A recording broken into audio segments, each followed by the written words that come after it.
Hi friends, வணக்கம். Welcome to Shanu சமையல். இந்த வீடியோவில் சப்பாத்தி, ரோட்டி, புலாவுக்கெலாம் சைட் டிஷ்ஷாக வச்சுக்கிற மாதிரி ரொம்ப சுவையான ஒரு எக் கிரேவி எப்படி பண்ணுறதுன்னு பார்க்கலாம். வீடியோக்குள்ளே போகிறதுக்கு முன்னாடி நம்ம சேனல் இது வரைக்கும் சப்ஸ்கிரைப் பண்ணாதவங்க இப்போ சப்ஸ்கிரைப் பண்ணிவிட்டு பக்கத்தில் உள்ள பெல் பட்டனையும் கிளிக் பண்ணிக்கோங்க. செய்ய ஸ்டார்ட் பண்ணலாம். இந்த பேனில் ஒரு 2 டீஸ்பூன் எண்ணெய் ஊற்றிட்டு, எண்ணெய் சூடான உடனே ஒரு 1/4 டீஸ்பூனில் பாதி மஞ்சள் தூள், ஒரு 1/4 டீஸ்பூன் அளவுக்கு மிளகாய் தூள், ஒரு பிஞ்ச் மட்டும் உப்பு சேர்த்துட்டு இது நல்லா கலந்து விட்டு ஸ்டவ்வை நல்லா சிம்மில் வச்சுருங்க. அப்போ தான் இந்த பொடியெல்லாம் கருகிராமல் இருக்கும். இதில் நான் 4 முட்டையை வேக வச்சு எடுத்திருக்கேன். அதை சேர்த்துட்டு சிம்லேயே வச்சு ஒரு 2லேருந்து 3 நிமிஷம் நல்லா இந்த முட்டையை வறுத்துக்கணும்.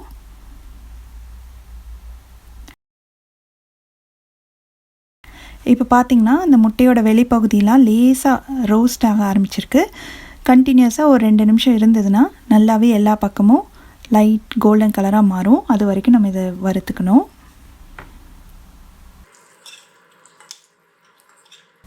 இப்போ முட்டையெல்லாம் ஓரளவுக்கு நல்லா வறுபட்டுருச்சு. இதை தனியாக எடுத்து வச்சிடலாம்.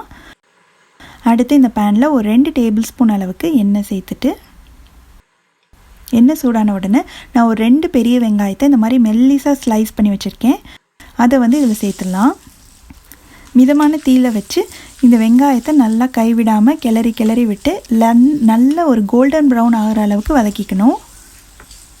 இந்த வெங்காயம் நல்லா வதங்கணும். அதுதான் இந்த கிரேவிக்கே ஒரு சூப்பரான டேஸ்ட் கொடுக்கும். கருகிராமல் நல்ல பொன்னிறமாக நம்ம நல்லா அதை வதக்கிக்கணும். இப்போ பார்த்திங்கன்னா ஒரு பாதி அளவுக்கு நல்லா வதங்கிடுச்சு. இன்னும் கொஞ்சம் நேரத்துலேயே நல்ல சூப்பரான ஒரு கோல்டன் ப்ரௌன் கலர் வந்துடும். நல்லா இந்த அளவுக்கு வெங்காயத்தை வதக்கி எடுத்துக்கணும். இப்போ ஸ்டவ் ஆஃப் பண்ணிவிட்டு இதை நல்லா ஆற வச்சிடலாம். நம்ம வதக்கி வச்ச வெங்காயம் நல்லா ஆறின உடனே அதை மிக்ஸி ஜாருக்கு மாற்றிட்டு, அது கூடவே ஒரு 1/4 டீஸ்பூன் மஞ்சள் தூள், 1 டீஸ்பூன் மிளகாய் தூள், 1 டீஸ்பூன் கொத்தமல்லி தூள், 1/4 டீஸ்பூன் கரம் மசாலா தூள், ஒரு 1/4 டீஸ்பூன் சீரகம், 4 சின்ன பல் பூண்டு, அதே அளவுக்கு இஞ்சி, ஒரு 10லேருந்து 15 முந்திரி பருப்பு. இப்போ இது எல்லாத்தையும் கொஞ்சமாக தண்ணி சேர்த்து நல்லா ஸ்மூத்தாக அரைச்சி எடுத்துகிட்டு வந்துடலாம். இப்போ பாருங்கள், இந்த அளவுக்கு நல்லா ஸ்மூத்தாக அரைச்சிக்கணும்.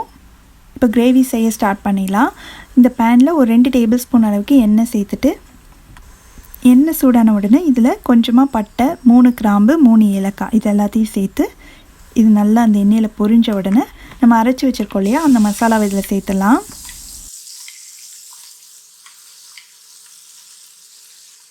ஸ்டவ்வை கொஞ்சம் மிதமான தீயில வச்சுக்கோங்க. நம்ம முந்திரி பருப்புலாம் சேர்த்துருக்கிறதுனால அடியில் பிடிக்க ஆரம்பிக்கும். அதனால் நல்லா கைவிடாமல் கிளறி விட்டு இதோட பச்சை வாசனை போகிற அளவுக்கு நல்லா வதக்கிக்கணும்.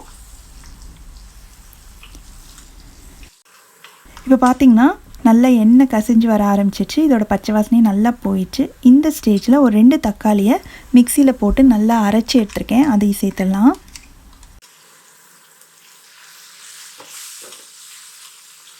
நல்லா கலந்து விட்டுட்டு இந்த கிரேவிக்கு தேவையான அளவு உப்பையும் சேர்த்து இந்த தக்காளியோட பச்சை வாசனை போய் நல்லா எண்ணெய் பிரிஞ்சு வரணும். அந்த அளவுக்கு இதை வதக்கிக்கணும்.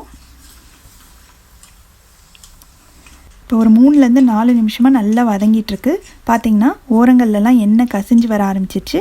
இந்த ஸ்டேஜில் நான் ஒரு 1/4 கப் அளவுக்கு நல்லா கெட்டியான தயிரை நல்லா பீட் பண்ணி வச்சுருக்கேன். கட்டி இல்லாமல் நல்லா எடுத்துக்கோங்க. இப்போ இதில் சேர்த்துட்டு நல்லா கலந்து விட்டுறணும்.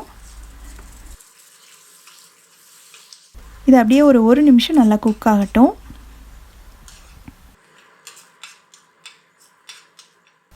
இதுக்கப்புறம் தண்ணி சேர்க்கணும். உங்களுக்கு கிரேவி எந்த கன்சிஸ்டன்சியில் வேணுமோ அதுக்கு தகுந்த மாதிரி நீங்கள் தண்ணியோட அளவை கம்மியாகவோ அதிகமாகவோ சேர்த்துக்கலாம். நான் 1 கப் அளவு சேர்க்குறேன். உங்களுக்கு இன்னும் கொஞ்சம் லிக்விடாக வேணும் அப்படின்னு நினச்சிங்கன்னா 1/2 கப் தண்ணி சேர்த்துக்கோங்க. இது நல்லா கலந்து விட்டுட்டு மூடி வச்சிடலாம். ஸ்டவ்வை மிதமான தீயில வச்சு ஒரு 3 நிமிஷம் நல்லா கொதிக்கட்டும். இப்போ திறந்து பார்க்கலாம். கிரேவி சூப்பராக ரெடி ஆயிடுச்சு. கடைசியில் இதில் 1 டீஸ்பூன் அளவுக்கு காஞ்ச வெந்தயக்கீரையோட இலை, கசூரி மேத்தி சொல்லுவோம் இல்லையா, அதை இதை சேர்த்துட்டு நம்ம வறுத்து வச்சுக்கோம் அந்த முட்டையும் சேர்த்துடலாம். நல்லா கலந்து விட்டு